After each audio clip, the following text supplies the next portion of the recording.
Hello guys, how are you doing today?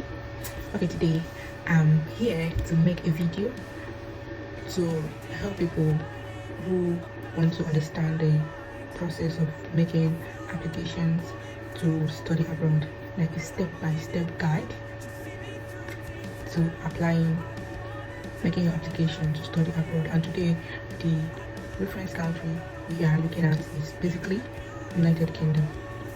Okay, first you need to have an action plan that that guides you on what to do at each point, at each stage. Okay, first, if you're thinking of studying abroad, if you're thinking of studying in the UK, first thing you need to do is one, make sure you have a transcript. Make sure you have your student transcript copy with you. Just scan it and save it somewhere in, maybe just save it.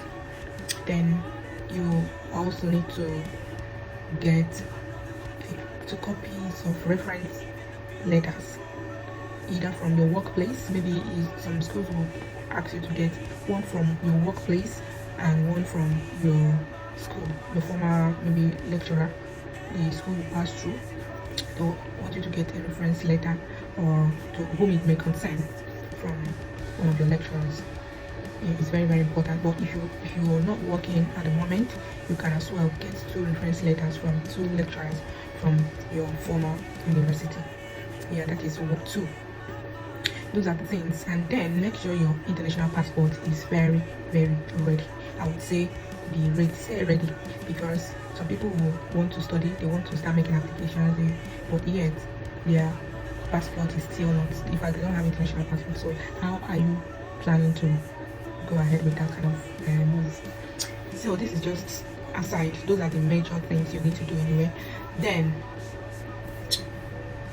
for you to make this application, first you need to first action plan.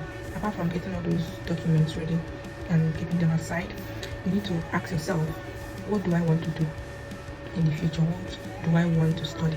Like, not just about what you like or what you think you want to study. Just make sure your drive is according to what the future holds. Yeah, don't just pick a course maybe because you've studied public health, you've studied microbiology in your first degree, and you want to go for masters now. You now want to further your BSc and go for the masters in that course. No, I wouldn't advise you to do that, because studying abroad, you're spending a whole lot of money. So it's not like you're spending 1 million or 10 million to study. No, it's a huge amount of expenditure. So you need to invest right, take it as an investment. And for you to invest right, you need to make a lot of research. What I would want you to do is go to Google, search, maybe you just do future jobs. Just use it as a keyword and search future job. Like, Google will help you to find out the jobs that will be in the top list in the nearest future, or jobs that would give you what you want financially and also you are fulfilled in life in the future. You don't just jump into a course because maybe you've had a background of that course before now, or you think that. Don't be driven by your own intuition or by what you think. Just, you need to make a lot of research to find out what course exactly is going to give you that job satisfaction and is going to be in the top list of jobs in the future. Yeah, in most cases now it's all about AI, it's all about data analysis and all the rest. And I also believe that healthcare job is also there, but I know it's coming down because a lot of AI is taking over and human manpower and all the rest in the health sector. So you need to research the course that you would like to do, not just liking it, also that is going to make you relevant in the nearest future. That is one. And the next action plan I would like you to check is, which country do you want to study in? Do you want to study in Europe? Do you want to study in the United Kingdom? Do you want to study in the United States? Do you want to study in Canada? Yeah, there are a lot of factors that will help you make that decision. Like here in the UK, they have the opportunity for you to study, to go for 2 years to study visa, like where you have the opportunity to work in the UK 2 years after your studies. So other countries may have a better opportunity, and other, in fact, a better opportunity. Like in Canada, I know people settle easier in Canada after school than even in UK and other European countries or even Australia. So it depends on what country you want to study, and for you to make that decision of what country, there are factors I want you to look into. One is that opportunity to stay in after study, because okay, I would say like about 10 years ago or thereabouts, United Kingdom was not giving the opportunity of students staying back in the country after they study. They can only give you 6 months to be in the country. After that, you're gonna exit. But now that opportunity was put back about 5 years ago, where students can extend their visa and work in the UK, have work experience in the UK for about 2 years, and that will give you a time span to search for a job that you want to do. Yeah, so that's one factor. Another factor is the funding. What kind of funding do you want to do? You want to use? Is it going to be self-funding? Is it going to be by scholarship? Is it going to be by parental, like your parents are sponsoring you? So it depends. In UK, they will always prefer, unless you're going for first degree, BSc, but if it's going to be a master's program, they will always prefer you to self-fund your education. Yeah, because they think at that level you should be self-dependent. You shouldn't be dependent on your parents any longer. So we also look at funding. In UK, there are a lot of scholarships you can get in the UK, and some schools actually give scholarship to students that are coming from sub-Saharan African regions and all the rest. And some schools, they don't care. They also don't give any form of subsidy or any form of scholarship to any students. So you pay everything, every time penny to them. Another thing you need to consider is the cost of living in that country or city. If you're going to be in Canada, yeah, everything, all of these factors anyway, moves around funding, moves around financial status, your financial status. If you're going to be in Canada, you need to check the cost of living in Canada, the cost of feeding, accommodation, transportation, and everything. You need to put them into consideration. Don't feel like when I get there I'll sort it out. No, you have to sort it out from wherever you're coming from, because you don't want to get stranded in a country that you've never been before. So you need to look at their cost of living. Also, you need to look at the uni. When you find out the course you want to study, you check, research which universities have the best record of that course, which university give the best outcome to students when it comes to their study. So you need to check the unis that would offer you the best in that course. Okay, this is the third one. Then the fourth one you need to check is the culture.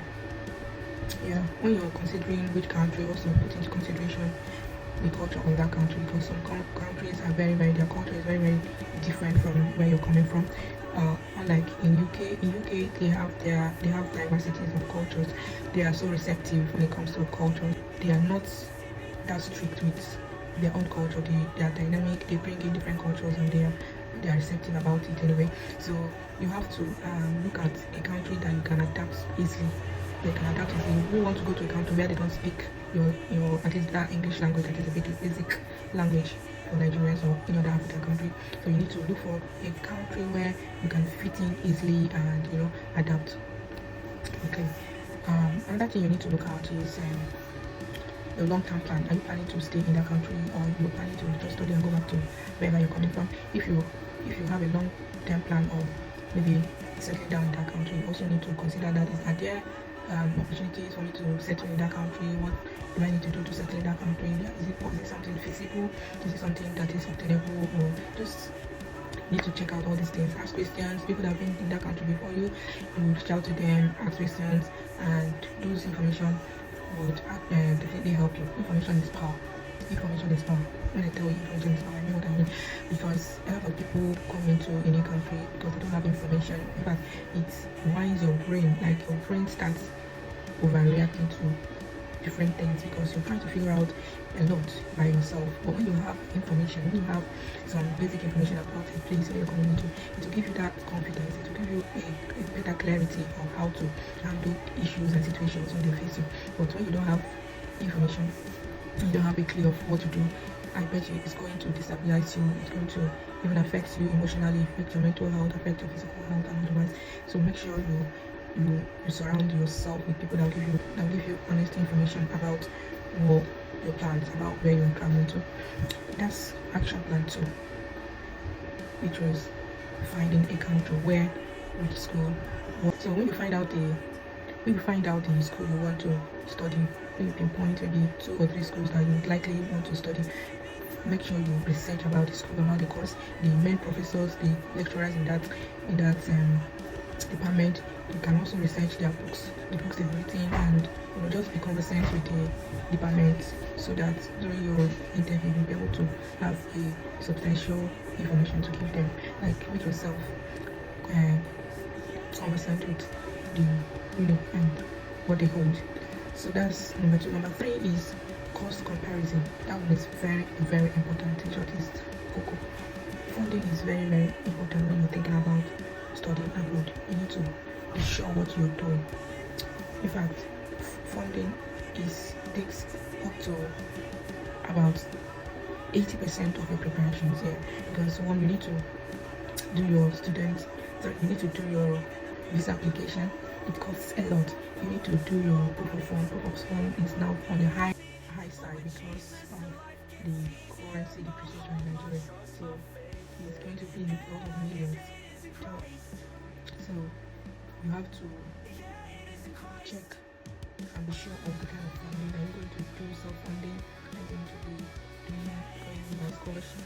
Then you have to start applying for scholarship as early as immediately you get the admission, you start applying for scholarship. But most scholarship will want you to start applying when you have gained admission.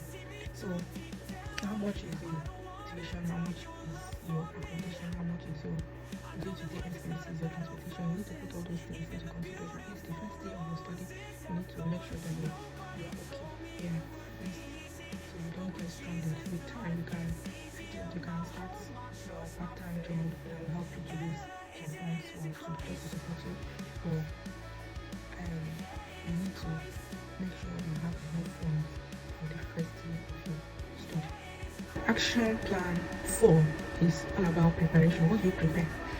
I've told you about preparing for your transcripts, preparing for getting your reference letters from your lecturers and school, and also making sure you have all the required documents, documents like your international passport and all the rest. And again, when you're applying for these schools, they will want you to put down your reason for studying, all the reasons why you want to study, go back to school, what motivated you to going back to school, what motivated you to studying abroad, what motivated you to studying in that school, what motivated you to studying that course. Yeah, so you need to put all those things into writing. You need to put it as like an essay, like you're writing an essay. So every paragraph will have to explain one point or the other. So they want you to give them cogent reasons why you want to go back to school, why you want to study that particular course. Because as if they may feel like people want to run away from their country and move to another country, like a kind of immigration. Well, you have to convince them that this is actually what you want to do. It's not about immigration, but it's about you pursuing your career and following your education, so you'll be more relevant in your country and more relevant in the world as a whole. So You have to let them know about this in writing. And also during your interview, your immigration interview, visa interview, you have to make sure that what you're saying is relating to what you have written, what you had put down on paper. You have to make sure that there is a link between what you're saying and what you've written in your essay. So because if you don't, if there are gaps, if there are there are breakages, maybe you said this in your essay and when you're doing your oral interview you're now saying a different thing, then they know that something is fishy, so they may deny you your visa. So also there are a lot of exams depending on the country, like in the UK. UK, as long as you studied in an English speaking country and you were taught in English, you are allowed to come into the UK to study without presenting all these English test results like IELTS and TOEFL and all the rest. But for the United States and Canada, you surely will need to write all those English test exams. So to present is part of the criteria you need to meet to get admission and to get a visa. So I'm doing this video because I've got some questions or people asking me about how I made my way to the UK, my application process, how I should tell them what and what they need to do from first to finish about making applications to study in the UK or any other place. Yeah, so I'm doing this video to address or to answer your question. But if this video did not really catch your question, feel free to message me on comment section and let me know where you're struggling so we know how to help. Okay?